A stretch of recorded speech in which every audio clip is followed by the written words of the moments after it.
السلام علیکم ورحمۃ اللہ وبرکاتہ۔ میرے پیارے دوستوں اور میری معززات ماؤں اور بہنوں، کیسے ہو؟ امید ہے کہ آپ سب خیریت سے ہوں گے۔ اللہ آپ سب کو ایسے ہی خوش رکھے۔ سامعین کرام، چلیے آج کے موضوع کی طرف چلتے ہیں۔ آج کا موضوع ہے ہندوستان کی آزادی اور چمپارن کا کردار۔ میرے پیارے دوستوں اور میری معززات ماؤں اور بہنوں، ہمارے اس چینل کو سبسکرائب کریں تاکہ اگلے آنے والے تمام کے تمام ویڈیو سب سے پہلے آپ تک پہنچ سکے۔ تو چلیے موضوع ہندوستان کی آزادی اور چمپارن کا کردار کی طرف چلتے ہیں۔ وہی چمپارن جو اب دو حصوں میں منقسم ہے۔ پہلا مغربی چمپارن جس کا صدر مقام بیتیا ہے، اور دوسرا مشرقی چمپارن جس کا صدر مقام موتیہاری ہے۔ متحدہ چمپارن پڑوسی ملک نیپال کے جنوب میں واقع ہے۔ اس کے پڑوسی اضلاع میں سیتامڑھی، مظفر پور، گوپال گنج، دیوریا اور مہاراج گنج ہے۔ چمپارن کی زمین ترائی میں آتی ہے، جس کی وجہ سے نیپال سے بہ کر آنے والی متعدد ندیوں کے پانی اور سیلاب سے اس علاقے کے لوگ متاثر ہوئے بغیر نہیں رہ سکتے ہیں۔ کبھی بستیوں کی بستیاں زیر آب ہو کر تباہ ہو جاتی ہے تو کبھی کھیتیاں برباد ہو جاتی ہیں۔ اسی طرح ہر سال جان و مال اور اسباب حیات کا بڑا حصہ نقصان ہو جاتا ہے۔ اگر کھیتیاں سیلاب کی زد میں نہ آئے تو زمین کے زرخیز ہونے کی وجہ سے کھیتیاں خوب ہوتی ہے، اور یہاں کی کسان بھی کافی سختی اور چاقو چوبند ہیں۔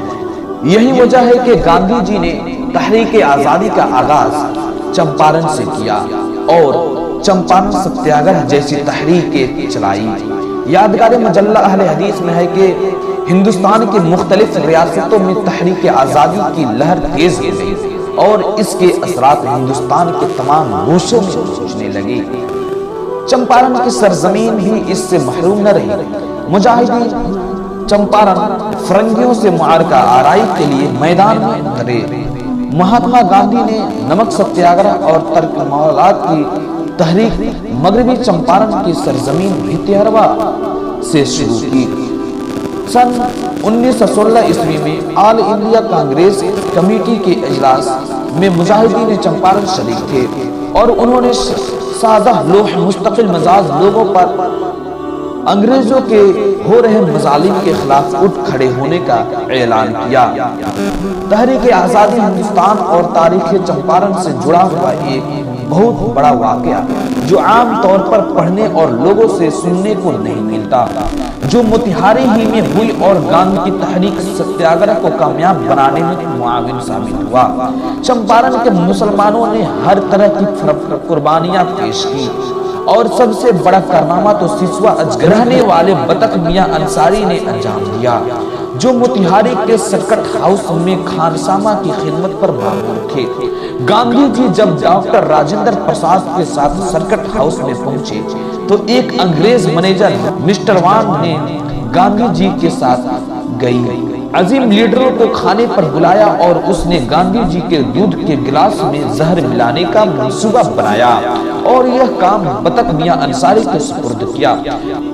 بطخ میاں انصاری کی ایمانی غیرت نے وطن پرستی کا ثبوت دیا، اور گاندھی جی کو دودھ کا گلاس دیتے ہوئے ان کے پکڑنے سے پہلے ہی گلاس کو جان بوجھ کر چھوڑ دیا، اور اس طرح گاندھی جی کی جان بچا لی۔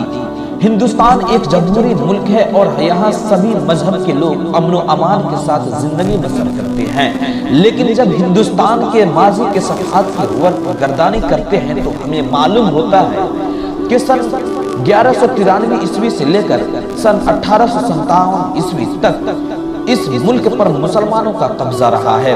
پھر سن 1857 عیسوی میں انگریز اس ملک پر قابض ہو گئے، اور پھر ہندوستانیوں پر مصائب و آلام کے پہاڑ توڑے جانے لگا، اور ہندوستان کے باشندے غلامی کی زندگی بسر کرنے لگے، اور ہندوستان کو غلامی کی زنجیر سے آزاد کرانے کی ہر ممکن کوشش کرنے لگے، اور بے پناہ قربانیوں کے بعد ہمارا یہ وطن سن 1947 عیسوی میں انگریزوں کے چنگل سے آزاد ہوا۔